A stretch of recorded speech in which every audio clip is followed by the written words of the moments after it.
July 29th of 1985, I went to see REM at the Palace West Theater. And after the concert, I see her, and I turn to walk away. And she runs up from behind me. She was a black stripe in Taekwondo. And she nailed me one, put me in the hospital for a week and a half. Shattered cheekbone, shattered occipital lobe. I still have scars from this, folks. Oh, man. Anyway, it's about her. I'm Robin Wilson. I'm here with Lawrence Zubia from the Chimeras. Hey, Lawrence. Hey, what's happening? I don't know how we're supposed to end this thing, man. I think the people out there are probably listening to this and thinking that we had some kind of like big scheme and we knew exactly what we were doing when we came in here. But I don't even know how to end this. You know, I'm glad that everybody here came down, and I hope that people understand, you know, how difficult this is for all of us. I'm glad we all personally know Doug very well, and I'm glad we've gathered. You know. Go on. The guy, he didn't come into people's lives lightly, you know? Right. You never met Doug and walked away with like some minor impression. I mean, he came into your life like a storm. Exactly. And made a big impression. And, you know, my life has certainly been completely changed around as a result of him. And for lack of better words, it's, you know, it's a privilege to have been Doug's friend. You know, he meant a lot to all of us. And for me and Robin, it was a privilege to play with him. Yeah. Lawrence and I both had, you know, the responsibility of singing his songs, you know, which he was kind of a pain in the ass about sometimes. When we recorded Found Out About You for New Miserable Experience, it was one of the moments where Doug really took an interest in what we were doing down there, and he was very specific about how just the meter in which I sang the song, and like I was singing like a syllable, like a half a step too late or something like that, and he's like, "No, you gotta do that over." He told me he grilled you hard. He did. When you got in the studio, he said he just gave it to you. Yeah, and we all knew when we were recording Found Out About You in Memphis that it had to be the best performance we'd ever done. We've known since 1989. I mean, you just heard the dusted version. Does that sound like a young band on cocaine or what? Jesus. That was so fast, you know. And so anyway, what you just heard was Found Out About You from Dustin, and that's what we used to do with it. And we knew when we made New Miserable Experience it was going to be a hit. We knew that it was destined to be a big hit. And it was the last time I saw Doug was when the Gin Blossoms came through town with UB40 in August. And I tried desperately to call him all day long because I wanted to tell him that the Gin Blossoms had finally voted to do Found Out About You as a single, and I wanted him to know that the best song that he ever wrote was going to be heard by millions and millions of people. Right. And, I mean, they're playing that song in Poland right now, you know. And I don't even know how to wrap this up. I don't even know where I was going with that. I'm just, my hands are shaking, you know. I'm kind of confused. Me the same. We need to bring everybody else in here. There's all kinds of people that came down to say goodbye to Doug. So here's some of them now. Adios, Doug. Bye, Doug. Always miss our card games. I'll see you someday. Hey, Doug. Truly one of the most significant people I've ever met. I do what I do because of you, and I'm going to miss you really bad. See you. PC. Johnny Michael Walker. Johnny Goodbye, Walker. Doug. Thank you for everything. It's very inspirational. I don't know what to tell you, Doug.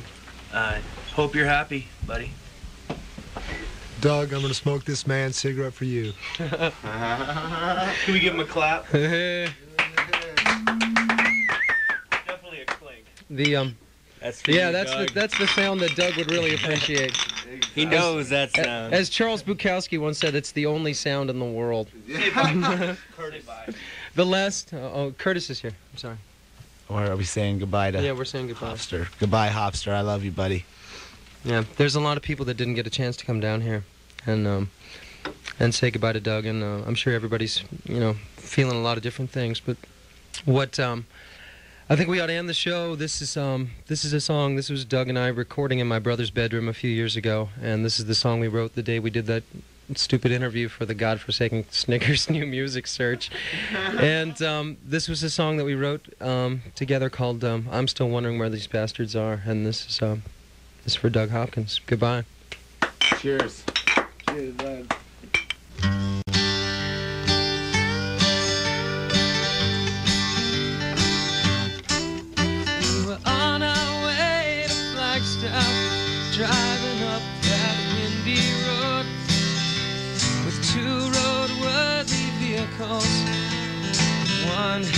vicious low. Somehow they fell behind us. We thought we'd meet them there, but here we are in Flagstaff, and the van is Christ knows where. But I'm still wondering where those bastards are. They're probably swilling in some McGuireville bar. I think I'll have a cigarette and I'll sit here on the car, 'cause I'm still wondering where those bastards are. Well, they didn't bother calling. They knew just where we'd be. The band was told to start at 9, and now it's 10:15. If we don't get set up and play, the bar will close its doors, and then we'll have to pay for our way home by sweeping up the floors. But I'm still wondering where those bastards are. They're probably swilling in some Sedona bar.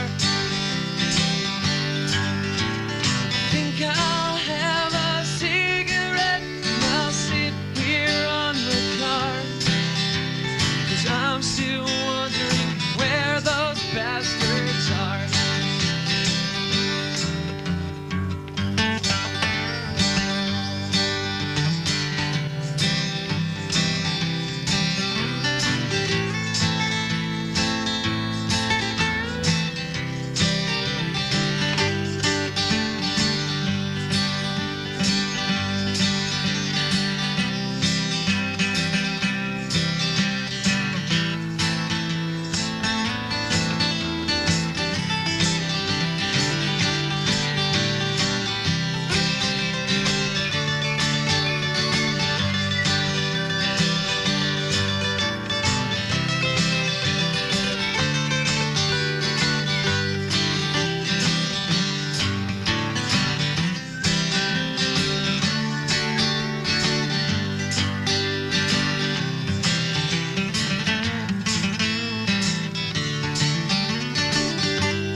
The owner told us flatly we won't play here again until hell freezes over, perhaps not even then.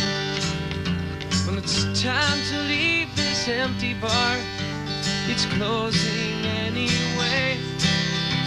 But you might say we're shit out of luck, but all that I can say is I'm still wondering where those bastards are. They're probably swilling in some Sedona bar. I think I'll have a cigarette and I'll sit here on the car, 'cause I'm still wondering where those bastards are.